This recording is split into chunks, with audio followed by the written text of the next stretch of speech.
के ये प्लान बन रहा है, क्योंकि ये प्लान 2010-11 से पुतिन साहब बना चुके थे कि अगले 10 साल में वो अटैक करेंगे, और उन्होंने फाइनली अटैक किया।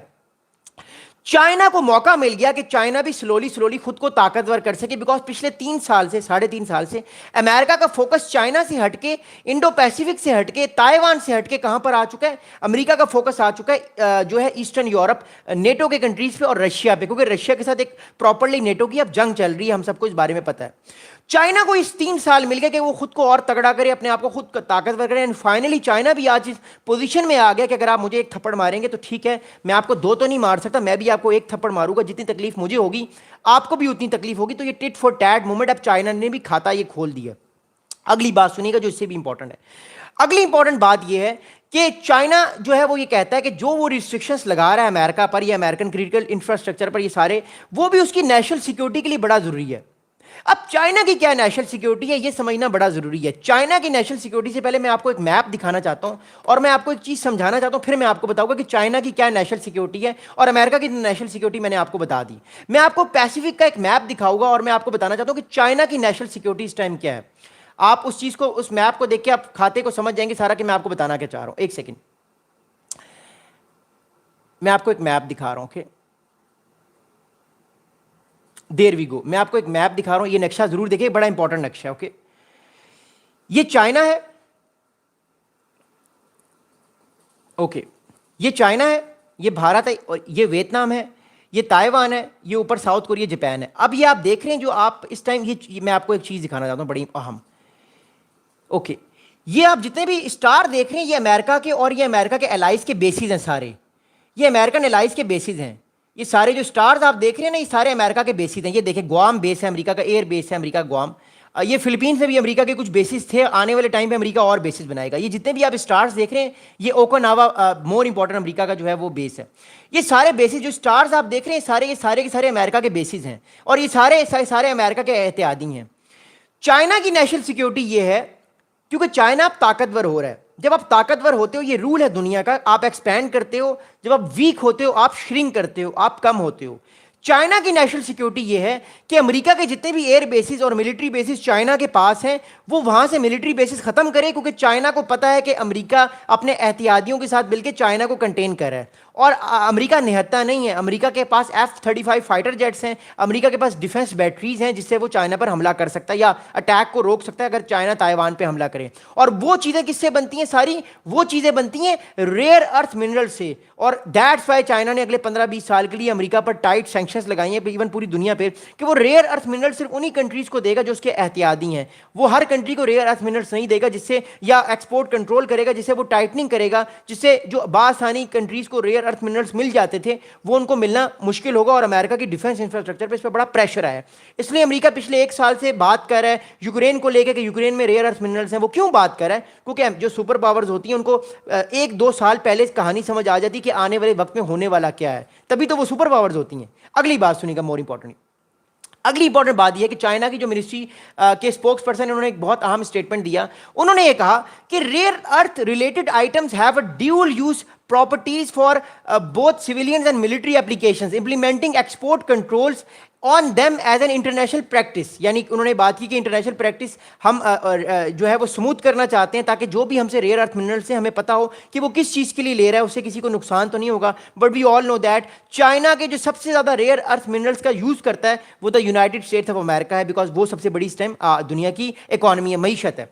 अगली बात सुनिएगा। अगली इंपॉर्टेंट बात यह कि अब एक थिंक टैंक है, एक अमेरिका का थिंक टैंक है, उसका नाम है CSIS, centre for strategic and international studies. इसका नाम है CSIS, ये अमेरिका का एक थिंक टैंक है। इस थिंक टैंक की तरफ से एक रिसेंटली इनके एक स्पोक्स पर्सन ने एक स्टेटमेंट दिया और इस थिंक टैंक ने पिछले दिनों एक रिपोर्ट भी शाया की थी, वो मैं आपको बताता हूं। इस थिंक टैंक ने कहा है कि the rare earth metals are critical for the US defence industry. Rare earth minerals are use for manufacture F-35 fighter jets, Virginia and Columbus class submarines, Tomahawk cruise missiles, radar system, Patriot unmanned aerial vehicles, Predator unmanned drones, and the Joint Direct Attack Munition series of smart bombs। आप इस बात को सुनिएगा कि rare earth minerals America के लिए कितने जरूरी हैं। सीएसआईएस ने रिपोर्ट दी है कि जो चाइनीज रेयर अर्थ मिनरल्स हैं वो अमेरिका के F-35 फाइटर जेट्स में बनते हैं, जिससे अमेरिका के फाइटर जेट स्टेल्थ हो जाते हैं, वो डिटेक्ट नहीं होते। अमेरिका का जो प्रेडिटर, सबसे जबरदस्त अमेरिका का जो ड्रोन है MQ-9 रीपर या प्रेडिटर हो गया ड्रोन्स, वो ड्रोन्स इन मेटल्स की हेल्प से बनते हैं। मतलब ये मेटल्स, ये रेयर अर्थ मिनरल्स उसमें उनमें यूज होते हैं, इससे ये कटिंग एज टेक्नोलॉजी बनती है। इसके अलावा टोमाहाक क्रूज मिसाइल जो भी अमेरिका ने दिए हैं यूक्रेन को, जिससे वो रशिया को हिट कर सकता है, वो बनते हैं। इसके अलावा जो है वो एयर डिफेंस सिस्टम्स बनते हैं। तो you name one thing, America की जो लेटेस्ट टेक्नोलॉजी है वो निर्भर है सारे के सारे रेयर अर्थ मिनरल्स पे, जिस पर 90% चाइना का कंट्रोल है, और वो कंट्रोल और ज़्यादा टाइट करना चाहता है। और वी ऑल नो दैट कि चाइना के सबसे ज़्यादा जो रेयर अर्थ मिनरल्स हैं वो किसको एक्सपोर्ट होते हैं, किसको होते हैं, वो अमेरिका को होते हैं। बिकॉज अमेरिका उससे अपनी डिफेंस और अपनी जो इंडस्ट्री है उसको बेहतर करता है, जो उसकी AI की या उसकी टेक्नोलॉजिकल इंडस्ट्री है। अगली बात सुनेगा। अब अगली बात यह है कि ये CSIS जो सेंट्रल फॉर स्ट्रेटेजिक स्टडीज है, अमेरिका का बड़ा ज़बरदस्त इदारा है, थिंक टैंक है, ये रिपोर्ट कर रहा है कि additionally rare earth minerals are used to create semiconductors which are used in artificial intelligence technology. मतलब जो आर्टिफिशियल इंटेलिजेंस कटिंग है टेक्नोलॉजी अमेरिका से आ रही है, उनके अंदर सेमीकंडक्टर्स के अंदर ही ये सारी चीज़ें होती हैं। तो वो किससे बन रही हैं? वो रेयर अर्थ मिनरल से बन रही है, जिस पर चाइना ने कंट्रोल किया। अब अगली बात सुनेगा। अगली बात यह है कि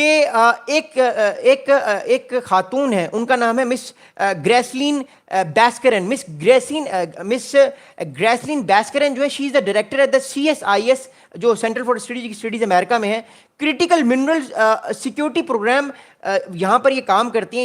ये वहाँ की डायरेक्टर है। इनका नाम है, अगेन मैं बताता हूँ, ग्रेसलिन बैस्करन। ग्रेसलिन बैस्करन जो CSIS की जो एक डिपार्टमेंट है उसका नाम है क्रिटिकल मिनरल सिक्योरिटी प्रोग्राम, वहां पे वो डायरेक्टर हैं। इन्होंने एक रिसेंटली स्टेटमेंट दी है इस बारे में, वो सुनेगा। ये कहती हैं कि that Washington defence industry is facing significant challenges caused by its limited production ability to meet rising defence technology needs. By restricting exports, China may be able to accelerate the expansion of its military strength at a faster pace than the US।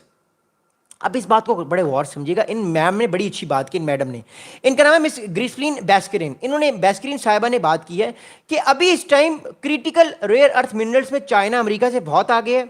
अगर आने वाले time पे, ये बात हमने बहुत पहले की थी, चाइना ने अमेरिका को इस गेम में बीट कर दिया, तो चाइना जो है वो अमेरिका की जो मिलिट्री एक कंपटीशन चल रहा है चाइना अमेरिका का, उसमें अमेरिका से बहुत आगे निकल जाएगा और अमेरिका को और ज़्यादा मात दे देगा। आपको एक बात पता होगी शायद कि अमेरिका इस टाइम अपना six generation stealth fighter jet बना रहा है, जो उसने अप्रूवल दे दी है, जो अगले आने 6-7 साल में बन जाएगा। उसका नाम क्या है? उसका नाम है F-47 फाइटर जेट। और चाइना भी जो है वो अपना 6 स्टेल्थ फाइटर जेट बना रहा है। तो इन दोनों का आपस में कंपटीशन है। और सिर्फ ये फाइटर जेट की बात नहीं है, मैं कटिंग एज टेक्नोलॉजी की बात करूँ, खासतौर पर जो स्पेस की बात कर लें, न्यूक्लियर रिएक्टर्स की बात कर लें, जो अगले 20 साल में जो है वो मून पे लगेंगे, फिर मार्स की बात कर लें। क्योंकि देखिए, ये दोनों जो पावर्स हैं, ये सिर्फ ज़मीन पर लड़ाई नहीं करेंगी, ये जो है वो अब मून पर भी लड़ाई करेंगी, ये स्पेस पर भी लड़ाई करेंगी। ये हर जगह आपको कंपटीशन नजर आएगा। आपको पहली कोल्ड वॉर याद होगी, जब सोवियत यूनियन और जो मसला हुआ था, मोर इंपॉर्टेंटली अमेरिका का स्प्यूटनिक, जो फर्स्ट सोवियत यूनियन ने अपना सैटेलाइट लॉन्च किया था 1957 में, तब से वो स्पेस रेस चली थी। और अमेरिका को तब तक सुकून नहीं आया जब तक वो मून पर नहीं गया।